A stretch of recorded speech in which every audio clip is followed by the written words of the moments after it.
Good afternoon. This is my second video today, and it's following up the one about friendship. I had a friend. I thought she was a good friend. I had known her for 11 years, and the only thing I had memory of her was her laugh, her joy. We'd go to the gym, we'd go to the beach. We really enjoyed our time together. So, anyway, I think I'd only seen her once since I got back to Florida, because every time I would call her, I never could get a hold of her. So maybe apparently she didn't want to talk to me until she needed me. And when she needed me, she called. This is my friend. I help. So we talked on the phone. I had to move my stuff into storage to make room for her. And we talked about how I was going to keep a closet, how we were going to share meals, and just the different things, because she was coming to be my companion and my caregiver. So that was excellent. And I was very pleased to have her. But she said that she had a cat and a bird, and she has to give up her bird. And I asked her, what kind of bird does she have? And she says, I have a cockatiel. And oh, how I love cockatiels. And I said, I'll buy the cockatiel from you. And then all of a sudden she went irate and says, I can't let my cockatiel out of my room. He has to be in my room. I'll die without my cockatiel. She didn't die, because when I went to pick her up and was loading the car, I said, okay, we need to save room for the bird. And she says, I gave the bird away. I couldn't have it, but she could give it away. Okay, and I didn't really need it, so blew it off. But it did hurt my feelings. And then after that, let's see, I'll look at my notes. What did she do then? Basically, the truth of the matter was, I was tired of living alone, and I wanted a companion, a roommate, and I do need a caregiver. So that was the main reason. I was tired of being lonely, letting her come. Okay, red flag number 2. I told you we had talked about the things we're going to do together and everything like that. And the cockatiel was welcome, and the cat was welcome. 3, we had discussed that one closet was mine for my food pantry, and then when she got here, she went ballistic because she wanted the whole room. She never used that closet, but she had to have the whole room just the same. And everything got moved to my room and trashed my room. I wasn't very happy with that, but I'd already made my commitment, and that was that. And I really didn't want the screaming. I did, if that'll shut her up, I can handle the food in my room. Then she did something I don't like. She starts changing things in my house. She gets her room. Do what you want with your room. I do like what she did with my sunroom, but when she started, she was putting these silver card things on the windows, and no, you can't do that. And so I gave her my bedspreads, and she was blocking the light even out of her room. I liked her room because it had a lot of sunlight, and she totally blanketed everything. So that's cool. Her room looks so good. I told her one day, I said, when you're finished, I'm going to change rooms with you. Maybe she took me serious and I was just joking. But her room was looking really, really nice. Really, really clean. And we had talked about having meals together and eating healthy and going to the gym and everything. Well, that totally changed when she got here. She's eating in her room. She's cooking in her room. And she has no need for the gym because she's old.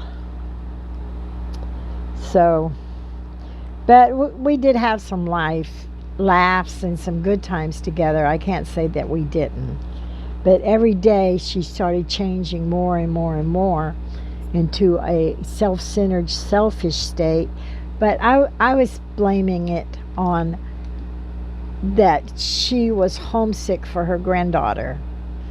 You know, that can be very devastating. I don't get to see my grandchildren and great-grandchildren the way I like. And it, you know, that can be very devastating.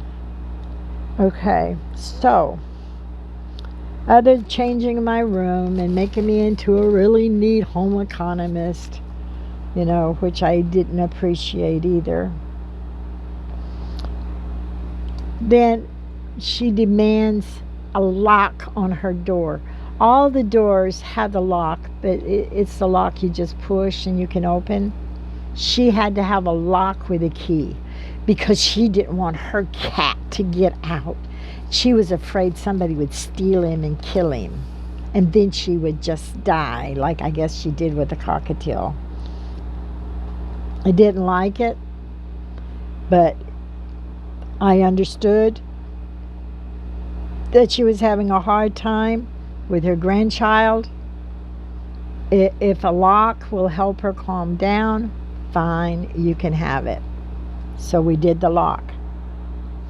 Then she decided that she didn't like my handicapped bathroom and she had to make that. So she took off my handicapped toilet seat with the handles. And if you have diabetes and you're old, you know how hard it is to get up. So, but no waves. Told her when she puts it, it stays. It's real property. Maybe I shouldn't have done that either. But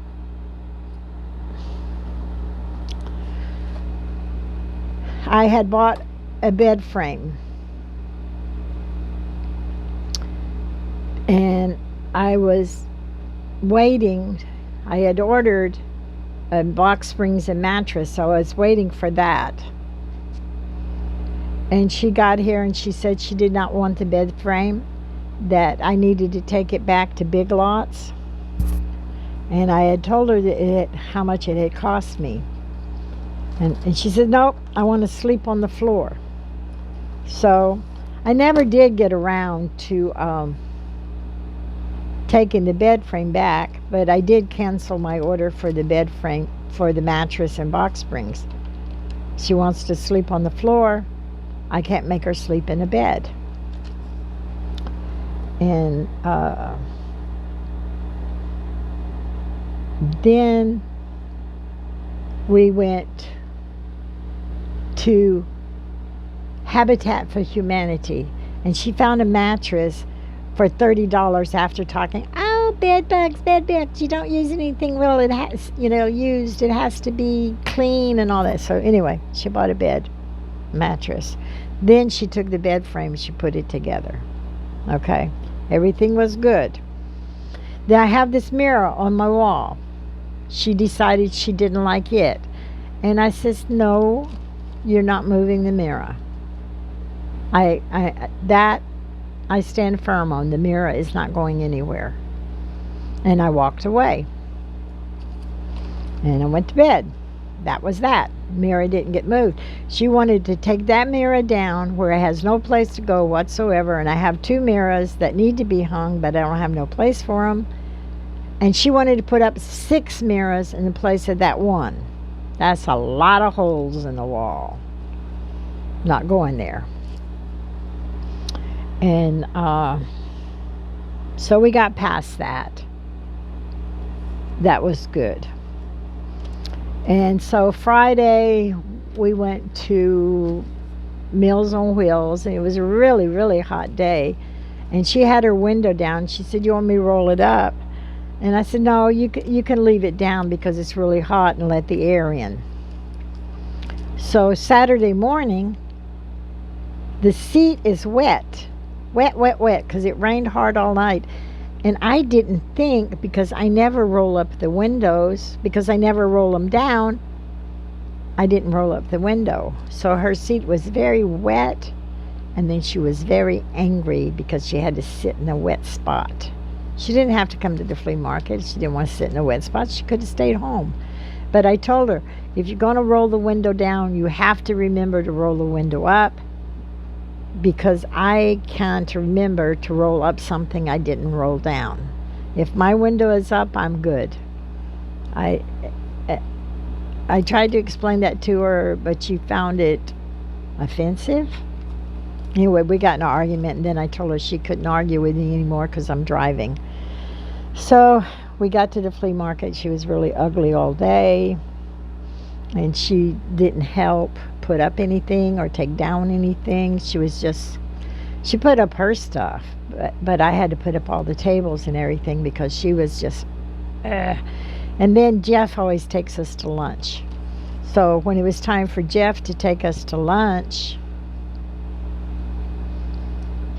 then after walking around and having me do everything, now time was limited. We had to hurry up and get to lunch. Then she decided to help me. Well, by that time, I'm mad and I'm hot. I'm sweating. It could have already been done.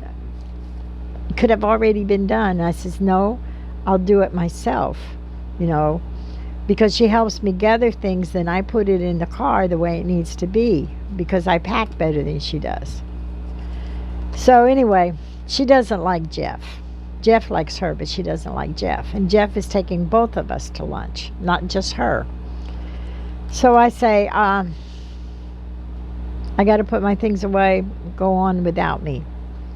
Then she gets mad again because she doesn't want to go with Jeff. So she comes to put stuff in the car, and I say, no, thank you. I will put it in the car. You just go to lunch. If she didn't want to go to lunch with Jeff, she never had to get in the car with him and leave. Okay, but she did. All right? And Jeff is so lonely. When Jeff gets a hold of us, he doesn't want to let us go because we got to go look at this, we got to go look at that, and da-da-da-da. And she brought him home and took him swimming. But anyway,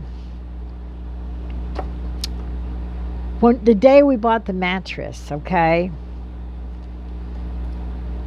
my friend had called me, and I was telling him, it's really hot, I got to call you back. And we were busy saying our goodbyes on the phone. And she gets in the car and she starts screaming like a maniac. It's hot. I want to go. And then she's holding that silver thing up across the windshield. I couldn't go anywhere if I wanted to because I couldn't see through the silver screen, which I thought was very rude. She could have let me finish my call without all that screaming. I'm thinking, gosh, she's so selfish. She's so self-centered. Okay, we got past that. So it kind of backed me up. So now we're on to Monday, because Sunday was really calm. I think she stayed in her room all day because she's still mad about the water and going to lunch with Jeff. And she's got her bed all together and everything, so she comes out and decides that she needs to own the bed frame. So if she wants to own the bed frame, I have no problem with that. But I never offered to sell it to her. I never asked for money. But if she wants to buy the bed frame from me, she can. I didn't think she would do it, until September because she doesn't have any money. We spend it all at the thrift store. And you want to buy it? Buy it for what I paid for it. You can have it. I'm not doing any discount because you don't want to sleep on the floor anymore. So that kind of made her mad. And I kept saying, I'm not asking for money. But you offer, I take. So she came back and she found on Amazon a bed frame for $65, where I paid $169 for the bed frame. It's very sturdy, very good. And I see this picture of this flimsy thing. Well, there's two reasons I said no to buying a the bed frame. Number one was she didn't have money to pay for it. And number two, I don't buy online. I buy from the local local merchants. We have to take care of our towns if we want people to have jobs and work. Maybe I'm a little stuck up on the fact that you buy from local stores. So she got mad at that. And this time, when I walked away, she didn't allow me to walk away. She blocked me going into my room, and then she tried to block me from leaving the house. Because I always walk away or I drive away. I always come back after I cool down. But she wasn't allowing me to leave, so I get into the passenger seat and I crawl over to the driver's side, and she's standing at the driver's and she's screaming at me, which is very embarrassing. The neighbors are very nosy. Nothing's their business. And she's blah, blah, blah. So anyway, I drive around, I go over by the swimming pool, I play on my phone a little bit, and then I go back home. She's gone to her room. I go, okay, she's calmed down, I'm calmed down, everything will be good. Tuesday morning, I had asked her to go to the doctor with me because sometimes I have a hard time seeing, and I can't drive. She can't drive either, but the company would be nice. And she said she had a granddaughter in Palm Coast, so this would give her a good opportunity to see her granddaughter, which she did not want to, but that's her business why she didn't want to. And anyway, she told me she wasn't going, and that's part of caregiving, I do believe, is the companionship, not necessarily the driving. So anyway, that morning I had to vote, so I left and I voted. And they gave me food, so I had to bring the food back home. But I remember when I woke up in the morning, it was about 6 o'clock, and she was standing with her hand on her hip, and going, I said, good morning. Ugly looks don't kill. She'll get over it. Hope her face doesn't freeze that way. And so I went on about my business. And when I finished my doctor's appointment, I was so pleased. I could see I didn't have to wait very long. So I got on the phone. I talked to my friend to make sure my vision was good enough that I could face the sun, because they dilated my eyes. And then I went on to Flagler Beach and took pictures. I think I put that on Facebook to report my eyes. And then I was going to go to this Armin by the Sea, because I love that beach. But it started raining. That slowed down my driving, because it's difficult to see when the rain is just massively coming down. So I went to Big Lots and bought my salad, and I made it home about 6 o'clock in the evening. Nothing was said. She was in her room. I thought, well, maybe everything's good. Then Wednesday, I went around the house fixing things, cleaning up things. And since she didn't use my red light, I moved my red light into my bathroom so I could just use my red light more. And I found my tooth tablets to clean my teeth, so I gave her back the ones that she loaned me, because I have some. I don't need hers.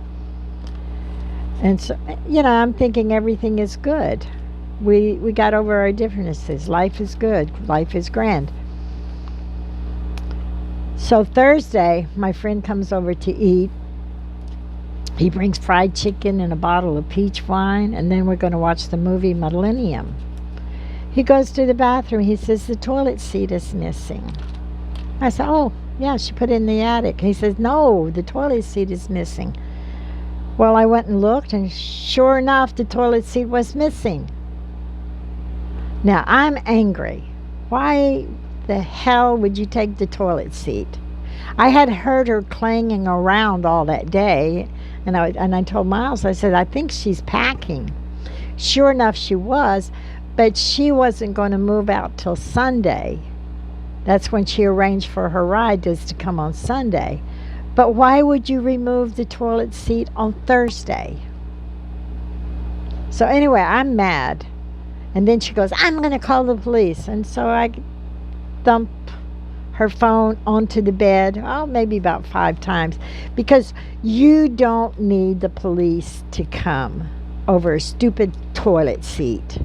You know, get over yourself. Whatever you're mad about, get over it. And I didn't notice she had packed, honestly. And anyway, I never touched her, but I did flick the phone onto the bed because I don't want the police there. I don't want the nosy neighbors going, why you have the police? I don't want any gossip. So anyway, she decided to shove me. Okay? And I hit the wall. Okay? Now, that is police matter. And I called the police. The police came.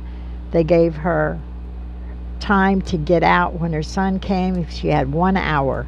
And if the police were called back, we were all going to jail. Her son came in with an attitude. He told me to shut the F up. Ooh, when he told me to shut the F up, I told him 10 times to shut the F up. And I think my friend called my male friend a dumb boyfriend. Well, maybe he is, maybe he's not. So we went on, and then the boyfriend, the son comes out and says, your old man, he want to take care of this matter, I'll kick his ass. I said, I don't have an old man. I take care of my own crap. And then he went back into the room, and I guess my friend told him, if we make trouble and the police come back, we're all going to jail. He doesn't want to go to jail, and I know damn well she doesn't want to go to jail. But me, I don't care. It's a cold slab for 72 hours, 3 meals a day, and you're rid of the bullshit. They're gone. So, you know, if they want to keep the fight, let's go to jail. I don't like the handcuffs. I'm not going to say I enjoy it, but I'm not going to take the abuse. And being they didn't want to go to jail, they finished their work and they left. And I'm going to stop my story now because I have more to tell, and I'm going to talk about it later because I'm already almost 23 minutes into this, and this video is getting too long. So, love you. Have a blessed day. Keep smiling. Bye-bye.